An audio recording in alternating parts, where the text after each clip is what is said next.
You are listening to Changes Big and Small.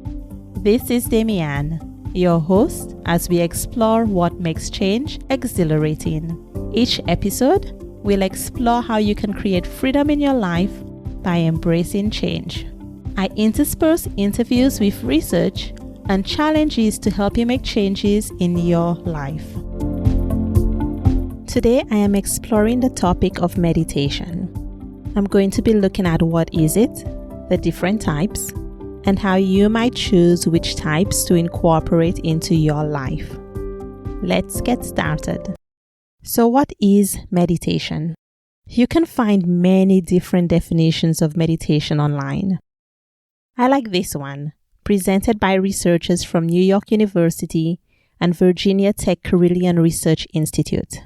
Meditation is an ancient mindfulness practice that stems from Buddhist and Hindu cultures, where the practitioner intentionally engages the mind by bringing an increased awareness to thought and feeling.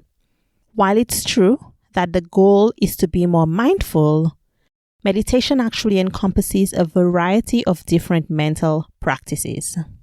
Depending on the type of meditation you do or that you're interested in doing, you'll be developing different parts of your brain.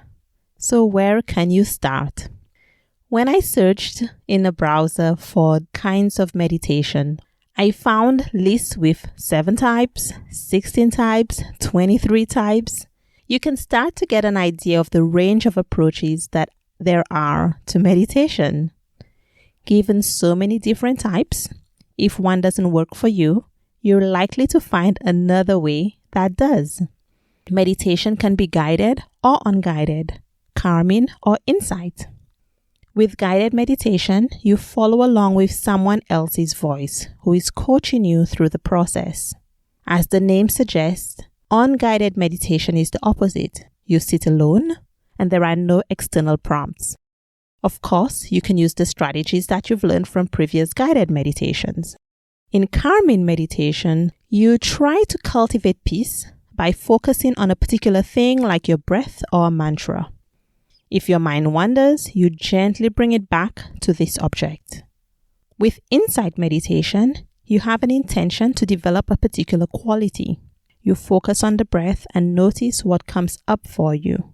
I've noticed that the meditations that I'm doing have elements of both calming and insight in them. Those approaches are often combined into many different meditation practices.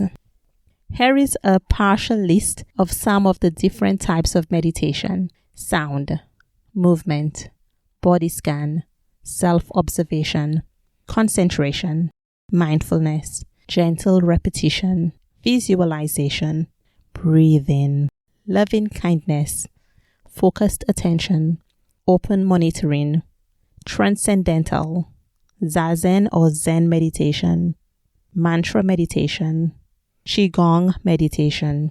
You can likely tell from the name what each of these entail. With all these different classifications, is it any wonder that newcomers to the space are confused by what it means to meditate? A research study out of Germany classified meditation into 3 categories: presence, which is being mindful and focusing on the present; affect, focused on developing positive social emotions and being kind and helpful using loving kindness meditation; and perspective, which focuses on metacognitive skills and becoming more aware of your own personality as well as the perspective of others. Later, we'll discuss why you might want to choose one type of meditation or another, depending on your goals. So why might you want to meditate? Well, in general, meditation increases the quality of life and has several physiological effects as well.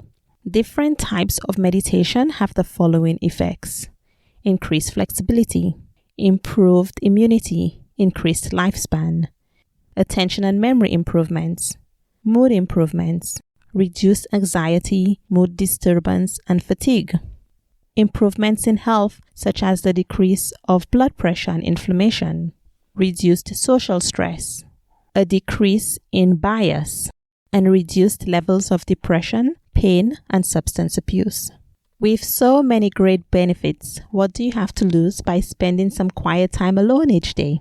The great thing is that results are pretty quick with meditation, in weeks or months, not years. There are several research papers available on this topic. I'm going to focus on one that was done out of New York University and Virginia Tech Carilion Research Institute. I used the definition from them earlier. They suggest a minimum dose for meditation. This study showed improvements in attention, memory, mood, and emotional regulation after just 8 weeks of meditating for 13 minutes a day. Participants meditated an average of 5.5 times per week, following a guided meditation using full body scans and breathing exercises. This study is promising. 13 minutes a day is less than 20 minutes, which is a number that we often hear thrown around for the amount of time one can spend or should spend in meditation. Also, participants didn't have to meditate every day, but rather almost every day. This shows the importance of regular, consistent practice to benefit from meditation, but it also allows for the occasional missed day with minimum effects. So how can you choose the right meditation for yourself? We've seen that there are many choices for meditating. One approach is to start exploring the different types until you find something that resonates with you. I found that the easiest entry to meditate for me was breathing meditation. It soothes me to watch the animation to breathe in and out, and you can do that right in the browser using the link in the show notes. When I lived in Japan, I also tried Zazen meditation.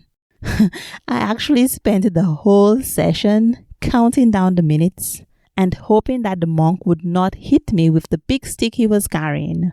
I heard him hit someone else in the meditation, and after that, I tried to sit upright with my hands in the proper prayer position because I did not want to be hit. I thought that he might see me slouching and decide to hit me. It was only later that my friend told me you need to signal him to hit you. Nowadays, I use the Insight Timer app for guided meditations, and I also follow Tara Brach's podcast, which includes some reflections and meditations, more loving kindness and insight meditation. The Chopra Center lists 5 questions that you can ask yourself if you're new to meditation and don't know where to start. What do you feel is lacking in your life? How does your body feel? Are there any places where it feels heavy or stuck?